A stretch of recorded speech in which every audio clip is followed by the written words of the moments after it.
Innal hamdalillah nahmaduhu wa nasta'inuhu wa nastaghfiruh wa na'udzu billahi min shururi anfusina wa sayyiati a'malina may yahdihillahu fala mudhillalah wa may yudlilhu fala hadiyalah wa asyhadu an la ilaha illallah wahdahu la syarikalah wa asyhadu anna Muhammadan abduhu wa rasuluh. Allahumma shalli ala Muhammad wa ala alihi wa ashabihi wa man tabi'ahum bi ihsanin ila yaumiddin. Ya ayyuhalladzina amanu taqullaha haqqa tuqatih wa la tamutunna illa wa antum muslimun. Ya ayyuhan nas ittaqu rabbakum alladzi khalaqakum min nafsin wahidah wa khalaqa minha zawjaha wa bassa minhuma rijalan katsiran wa nisaa'a wattaqullaha alladzi tasaaluna bihi wal arham innallaha kana 'alaikum raqiba. Ya ayyuhalladzina amanu taqullaha wa qulu qawlan sadida yuslih lakum a'malakum wa yaghfir lakum dzunubakum wa may yuti'illaha wa rasulahu faqad faza fawzan 'azima. Wa ba'd, fa inna asdaqal hadisi kitabullah wa khairal hadyi hadyi Muhammadin sallallahu alaihi wasallam wa syarrul umuri muhdatsatuha fa inna kulla muhdatsatin bid'ah wa kulla bid'atin dhalalah wa kulla dhalalatin finnar. Ma'asyiral muslimin, jamaah Jumat, semoga Allah Ta'ala mencurahkan rahmat, fadilah dan ampunannya untuk kita semuanya. Menjadi fitrah semua manusia, sifat bawaan yang Allah telah bekalkan sehingga memiliki kesamaan sebelum mereka merancang dan berusaha. Itu muncul dari dirinya. Apa itu? Siapapun menginginkan masa depannya cerah, senang, bahagia,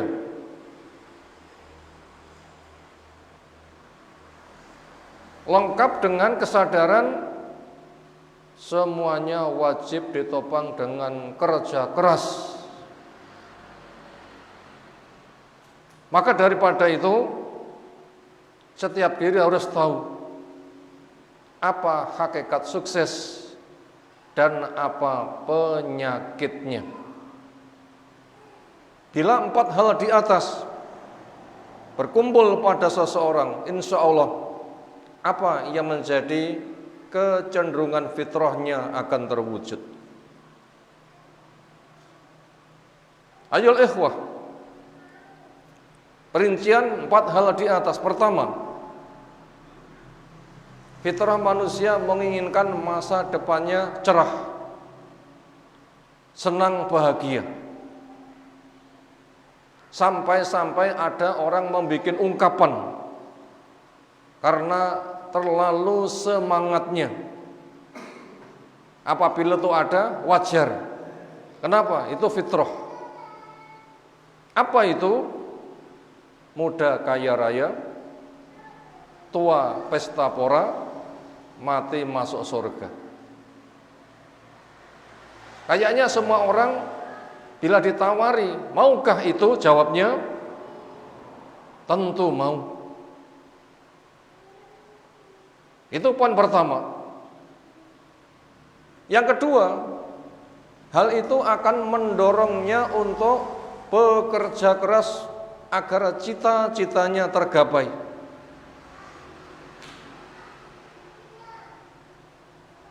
Sehingga mereka akan berpikir,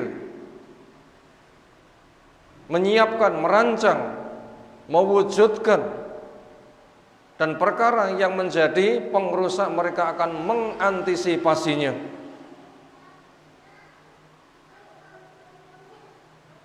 Sehingga ada ungkapan di masyarakat,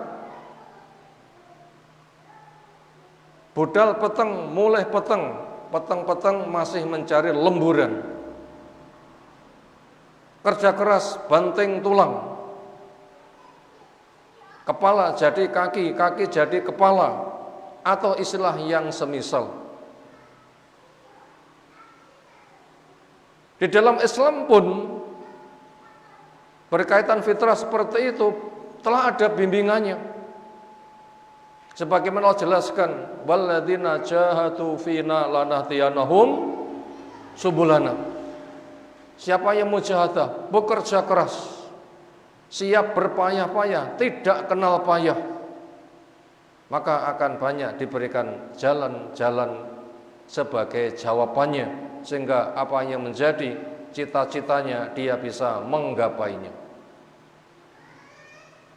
Makanya di masyarakat banyak orang berlomba. Itu semuanya adalah bawaan yang Allah berikan dari fitrahnya. Maka daripada itu, karena manusia bukan penentu nasib, dan kenyataan yang ada, enggak semua apa yang digambarkan terwujud, sehingga banyak orang yang susah, kebablasan, stres, kenemenen jadi gila, sehingga seolah apa yang dicita-citakannya enggak ada wujudnya. Dari sinilah manusia membutuhkan bimbingan samawi dari pemilik alam raya yang telah menciptakan fitrah itu sendiri. Apabila tidak, manusia tidak akan mendapatkan apa yang dicita-citakannya. Karena Allah telah bersumpah, wal asri innal insana lafi khusrin, demi masa manusia itu rugi. Walaupun dia memiliki sifat kemanusiaan yang luar biasa, bila semata hanya itu yang ia dapatkan adalah hanya kerugian, maka butuh petunjuk. Disitulah Allah memberikan pengecualian dengan firman-Nya, illal ladzina amanu wa amilus solihati wa tawasaw bil haqqi wa tawasaw bis sabr.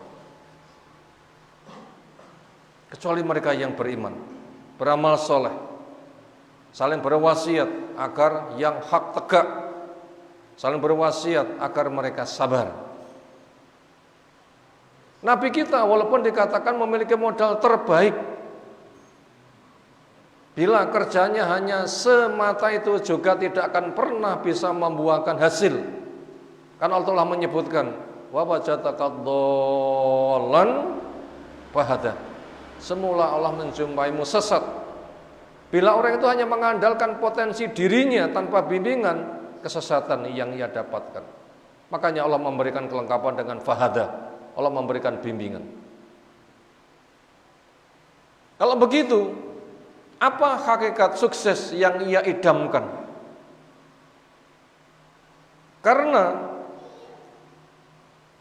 berapapun yang dicita-citakan oleh manusia yang telah bekerja keras, kalau dia tidak tahu hakikat sukses yang dikehendaki pemilik alam raya, sang pencipta fitrah, maka kenyataannya manusia nggak bisa menentukan nasib. Maka untuk itu standarisasi yang Allah telah tetapkan kita wajib tahu. Apa hakikat kesuksesan itu sendiri? Yaitu sempurnanya akal. Bila ada depan, ada belakang, ada awal, ada akhir, ada yang hadir, ada yang gaib, maka ada dunia, ada akhirat. Ada alam beramal, juga ada alam pembalasan. Dunia tempat beramal, akhirat sebagai tempat pembalasan. Bila orang mau menerima arahan yang seperti itu, maka potensi kesuksesan dia bisa mendapatkannya. Allah telah sebutkan, wa man zuhziha 'anil nar wa udkhilal jannah faqad faz wa mal hayatud dunya illa mataul ghurur. Siapa yang diselamatkan dari neraka, kemudian dia dimasukkan ke surga, maka sungguh betul-betul itulah asli kesuksesan. Sementara dunia, walaupun orang itu sesukses seperti apa, itu adalah kesenangan yang menipu, yang kecil. Buktinya mati tidak dibawa.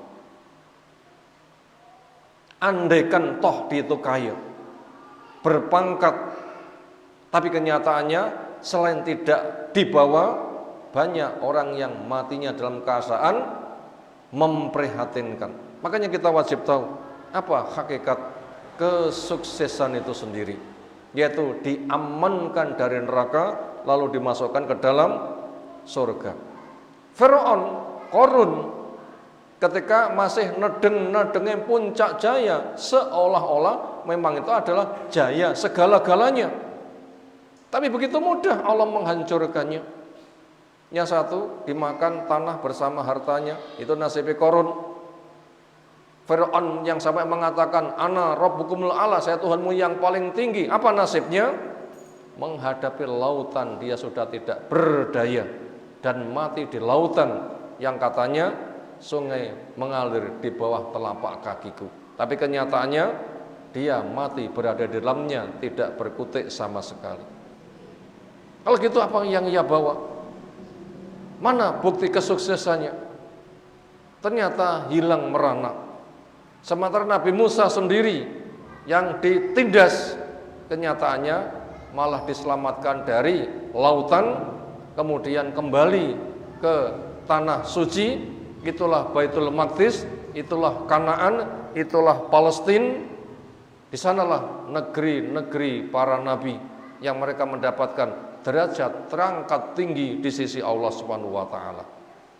Makanya orang yang cerdas, yang tahu apa sebenarnya hakikat kesuksesan, akhirnya dia menyiapkannya. Sebagaimana pesan Nabi SAW, al-kayyisu man dana nafsahu wa amila lima ba'dal maut. Siapa orang cerdas? Orang yang mampu muhasabah, merenung diri, mengadakan penghitungan, tahu hakikat kesuksesan, kemudian dia bekerja keras. Makanya pada surah Al-Asr itu langkah keselamatan, itulah keimanan, ilmu syar'i. Tanpa ilmu orang nggak tahu apa itu iman. Itulah Al-Quran ilmunya, ditampilkan dengan sunnah tafsirnya, dipahami pengajian para sahabat, wujud nyatanya, sehingga dia bisa mengenal Allah, mengagungkan Allah, Allah yang disembah, cara Allah yang dipakai, rahmat Allah yang diharapkan. Maka dia menjadi penegak sholat yang khusyuk, yang tumakninah, yang tercegah dari perbuatan keji dan mungkar. Dan ketika dia bermasyarakat, ia kembangkan ilmu itu supaya semakin banyak orang yang selamat dan semuanya dikerjakan dengan kesabaran. Itulah kunci kesuksesan. Siapa yang mau dengannya cukup. Maka Imam Syafi'i rahimahullah ta'ala, andaikan Al-Quran adanya hanya surah Al-Asr, maka itu sudah mencukupi, karena saking luas cakupan yang ada padanya. Lalu yang terakhir, harus tahu apa penyakitnya. Sebab segala sesuatu kalau nggak tahu penyakitnya, lalu datang menyerang, nanti bisa meluluh lantakkan. Apa kalau itu penyakitnya? Jawabnya, penyakit ajal, penyakit tergesa-gesa, tidak sabaran, yang itu merupakan rongrongan dari setan. Itulah sifat orang kafir yang Allah telah ingatkan kepada kita semuanya. Jangan sampai kita semisal mereka dengan keterangannya, bal tuhibbunal ajila wa tazarunal akhirah. Kenyataannya kalian lebih tergila-gila mengejar habis-habisan yang segera, sementara yang akhirat tidak kalian siapkan sama sekali. Akhirnya mati dia nggak punya bekal, yang ada adalah menjadi orang yang tersiksa di dalam alam kubur, sementara apa yang pernah menjadi kekuasaannya maka itu tidak ada fungsinya. Maka untuk itu siam Ramadan yang hampir 1 bulan telah kita tinggalkan, maka jangan hanya sebatas kenangan, tapi wujudkan ketakwaan yang terpupuk selama di siam Ramadan.